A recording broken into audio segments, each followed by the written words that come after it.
Welcome to Infolive TV's Holiday Magazine. I'm Dave Bender in Jerusalem. How long does it take to make matzah? Exactly 18 minutes from dough to box. Here in Israel, the days of matzah sandwiches are over. See the carb-loaded treats in store this year. And finally, walk in the footsteps of Jonah as we check out the seafood scene in the ancient port of Jaffa. For Infolive TV, this has been Dave Bender in Jerusalem. Happy Passover and Happy Easter. At Passover time, the quiet town of Kfar Chabad, home to Hassidic Jews who follow the ways of their famous rabbi, goes mad for matzah, the special unleavened bread eaten over the holiday. And not only that, the town opens its doors to thousands of children to see how it's done.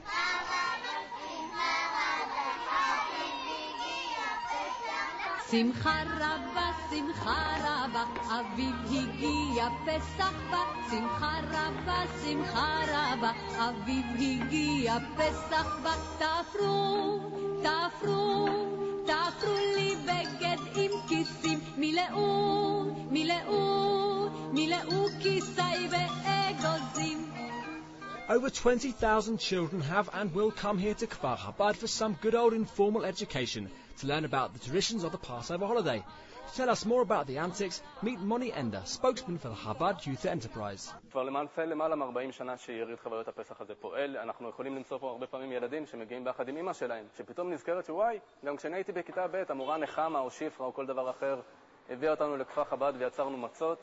אנחנו רואים בזה באמת משהו מאוד מאוד יפה שלמעשה אנחנו בעצמנו יוצרים דור אחרי דור שבאים לכאן ונהנים ליצור את המצות האלה. We're here in Kfar Chabad in Israel for the festival of Passover. In this factory here they're going to make matzot. That's the special bread, the unleavened bread for the festival of Passover.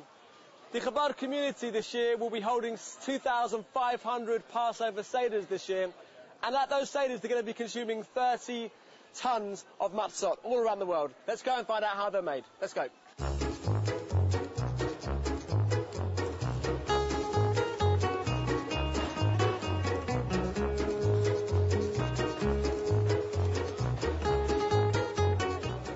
This water has been kept for a day separate in order to use for this. It's now being mixed with the flour to make the dough.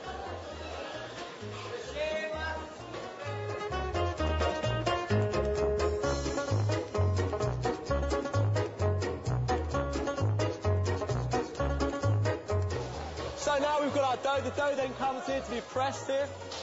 It's a very, very special commandment in the Torah, the Jewish law, to make matzah, dating back from the time the Jewish people left the land of Egypt and had only a little bit of time to make bread. They only had a few minutes to make the bread, and so it didn't rise properly.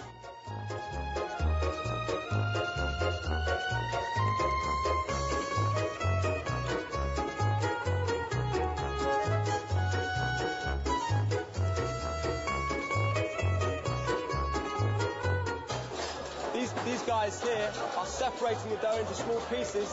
Each of these pieces will be used to make a piece of matzah, a piece of the special unleavened bread. You can see the size of the bread is exactly right. A lot of care being put into exactly how many are being made. As you can see, it's getting flatter and flatter. It's very important the matzah is extremely flat in order that it doesn't rise too much. There we go, another one off. And we start again. And he comes in, I'm counting how long it's going to take. And from one small piece of, from the water to the dough over to here, it's taking a process of maybe 3 minutes in total. Now the Chabad community, they take 7,000 tons of flour every single year to produce up to 12,000 tons of matzot. That's 12,000, that's a lot of bread to be eaten across the world. As you can see, the bread has been rolled out, it's being placed on these wooden poles. Wooden poles have been covered in paper to make sure there's no even semblance of anything unleavened produce. It's taken and then placed in the oven here.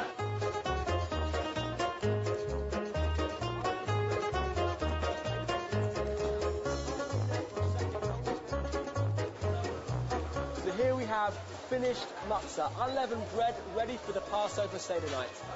Now this took not longer than 1 second more than 18 minutes from the start of the process until what we see here.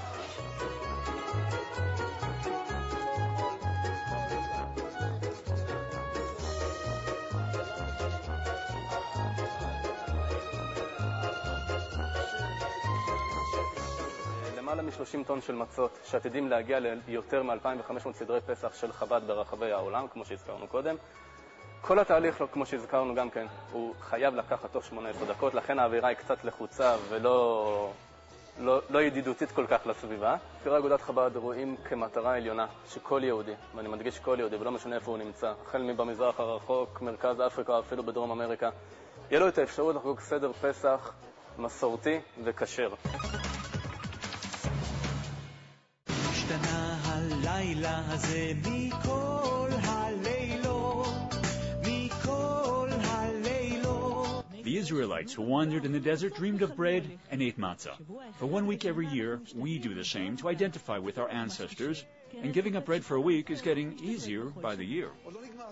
Confectioner Avi Kenan says, we started thinking about Pesach, Passover, right after we baked the last jelly donuts for Hanukkah. There are plenty of new matzah-based culinary inventions this year as well, and the days of the dry, tasteless cracker are over, according to Kenan at least. Among the amazing, frankly, confections he's developed this Pesach, get this, creme-filled French macaroons in a rainbow of flavors, black currant creme de cassis, coconut, passion fruit, and there's even the classic chocolate for the diehards among us. And the cakes, the cakes.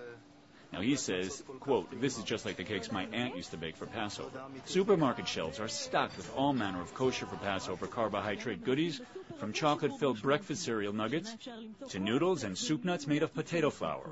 Health nuts can go bran enriched, and the classic schnitzel comes covered in matzah crumbs this week. The only dish that appears unaltered, it seems, is gefilte fish, and Israelis will consume some 450 tons of the stuff over the holiday. That's more than 4 million fish cakes. But Chef Chaim Cohen prefers to mix things up a bit in the fish department. At fast food chains across the country, Pesach preparations look more like battle plans. At Zbaro Pizza, the recipe for kosher matzah dough for sandwich buns is being guarded like a state secret. Yes, everything looks delicious, but it may be a good thing, after all, that there's only a week for these adventures in alternative carbohydrate cuisine. And after the holiday, we'll all be perfectly happy to go back to the real thing and a well-needed diet.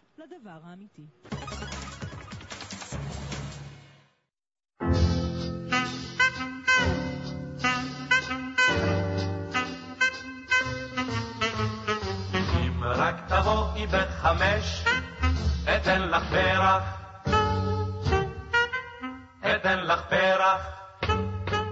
Infolive a essayé pour vous un nouveau restaurant, Fischerman's Restaurant, dans le vieux port de Tel Aviv, dans le vieux port de Yafo, proche de Tel Aviv.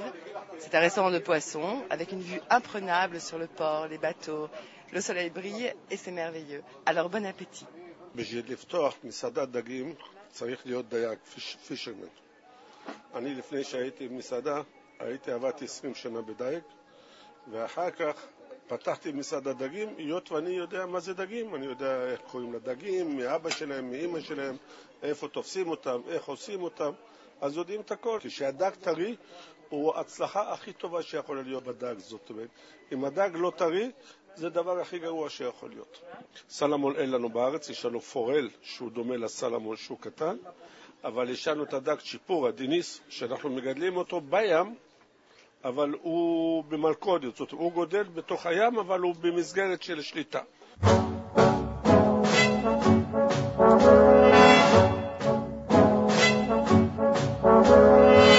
שיש לי פה במסעדה, זה באמת אפשר לרשום את זה בספר של גינס. אני הסתובבתי בכל העולם, אין אף מסעדה בעולם שיש לה דבר כזה.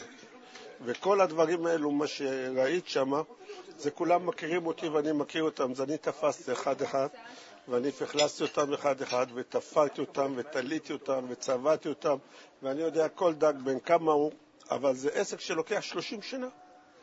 המסעדה הזו מפורסמת מאוד ברוסיה, כל האומנים הרוסים, כל הזמרות. כן, בתפריט גם יש ברוסית. ברוסית, היות והמסעדה הזו נחשבת היום למספר אחד, מסעדה של רוסים בארץ. ויש לנו יום שבת יפה שכל עם ישראל פה בא לאכול, וכולם מבסוטים, ואני גם מבסוט. C'était Martine Belliti pour Infolive TV.